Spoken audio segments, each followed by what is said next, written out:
السلام علیکم۔ کیوریس فیکٹالوجی میں ایک بار پھر خوش آمدید۔ دوستو، آج ہم بات کریں گے دنیا کے سب سے بڑے اور مشہور اسٹیچو کرائسٹ ریڈیمر کے بارے میں، جسے دنیا بھر میں عیسائیت کی علامت سمجھا جاتا ہے۔ اس مذہبی یادگار کو نجات دہندہ عیسیٰ یا مسیح کا مجسمہ بھی کہا جاتا ہے۔ کرائسٹ ریڈیمر برازیل کے شہر ریو دی جنیرو میں موجود تیجوکا نیشنل پارک میں واقع 2300 فٹ کی بلند ترین پہاڑ کی چوٹی پر نصب کیا گیا ہے۔ اس پہاڑی کو کورکواڈو کے نام سے جانا جاتا ہے۔ 635 ٹن وزنی یہ مجسمہ تقریباً 98 فٹ لمبا اور اس کے کھلے ہوئے بازو تقریباً 92 فٹ تک پھیلے ہوئے ہیں۔ اس مجسمے کو بنانے میں تقریباً 9 سال کا عرصہ لگا۔ کرائسٹ ریڈیمر کو بنانے کا آغاز 1922 میں ہوا اور مکمل 1931 میں ہوا۔ سب سے پہلے اس مجسمے کو بنانے کا خیال 1850 میں کیتھولک فرقے کی طرف سے پیش کیا گیا، جو اس بات سے پریشان تھے کہ قوم بے دینیت کی طرف بڑھ رہی ہے۔ اسی سلسلے میں ایک مذہبی نشان بنانے کے لیے کیتھولک پادری نے اس وقت کی شہزادی سے اس خواہش کا اظہار کرتے ہوئے مالی تعاون کی درخواست کی، لیکن شہزادی نے پادری کی اس درخواست کو اہمیت نہ دی اور اس طرح یہ منصوبہ ترک ہو گیا۔ پھر کچھ سالوں بعد ریو دی جنیرو میں آباد کیتھولک فرقہ مجسمے کے تصور کو پائے تکمیل تک پہنچانے کے لیے دوبارہ سرگرم ہو گیا اور آخرکار 1921 میں اس منصوبے کی حمایت میں دستخط ہو گئے۔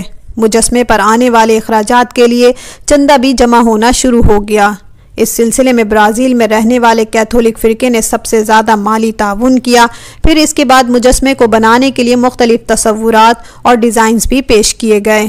آخرکار ایک مجسمے کے ڈیزائن پر سب کا اتفاق ہو گیا، جو مقامی انجینئر کا تجویز کردہ تھا، جس میں مجسمے کے ایک ہاتھ میں گلوب جبکہ دوسرے ہاتھ میں سلیب تھا۔ لیکن بعد میں اس ڈیزائن میں ترمیم کی گئی اور اس کو تبدیل کر کے کھلے بازوؤں والے مجسمے کو حتمی شکل دے دی گئی، جسے امن کی علامت کے طور پر بنایا گیا تھا۔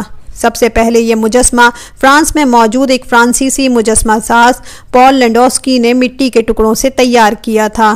اس کے بعد برازیل کے انجینئر ہیٹر دا سلوا کوسٹا اور فرانسیسی انجینئر البرٹ کوکوٹ کے ذریعے مضبوط کنکریٹ سے بنانے کے لیے برازیل بھیج دیا گیا۔ یہ مجسمہ ہزاروں سوپ سٹونز یعنی صابن کے پتھروں اور کنکریٹ سے بنایا گیا تھا۔ دراصل سوپ سٹونز مجسمے کو اپنی شکل میں پائیداری کے ساتھ خوبصورتی سے ڈھالنے کی صلاحیت رکھتے ہیں۔ یہ مجسمہ تقریباً 60 لاکھ پتھر کی ٹائلوں سے ڈھکا ہوا ہے، جس پر چھوٹی چھوٹی سوئیاں لگائی گئی ہیں تاکہ اس پر پرندے نہ بیٹھ سکیں۔ یہ مجسمہ 12 اکتوبر 1931 کو عام لوگوں کے لیے کھول دیا گیا تھا۔ مجسمے کو جدید technology remote control light system کے ذریعے روشن کیا جاتا ہے۔ اس کے علاوہ 2003 میں ٹرین، لفٹ سسٹم اور الیکٹریکل اسٹیئر سسٹمز کا بھی انتظام کیا گیا ہے تاکہ بوڑھے اور معذور سیاح بھی بآسانی مجسمے تک پہنچ سکیں، ورنہ 2002 تک پہاڑ پر کرائسٹ ریڈیمر تک پہنچنے کے لیے سیاحوں کو 220 سیڑھیاں چڑھنی پڑتی تھیں۔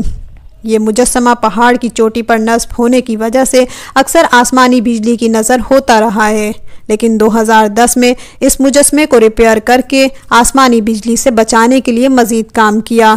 یونیسکو نے کرائسٹ ریڈیمر کو عالمی ثقافتی ورثے کی فہرست میں شامل کر کے 2007 میں دنیا کے 7 عجوبوں میں سے ایک عجوبہ قرار دے دیا، جسے دنیا بھر سے لاکھوں سیاح اس عجوبے کو دیکھنے کے لیے ریو دی جنیرو کا رخ کرتے ہیں۔